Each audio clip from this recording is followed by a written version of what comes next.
Praise the Lord. உங்க வாழ்க்கையில் இருக்கிற சில கடினமான சூழ்நிலைகளை நீங்க கடந்து போகணும் அப்படின்னா நீங்க ஒருத்தரை சந்திச்சே ஆகணும். அவர் தான் இயேசு.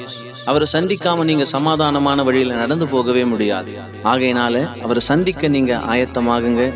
சமாதானமான வழியில சந்தோஷமா பயணம் செய்யுங்க. ஆமென். God bless you.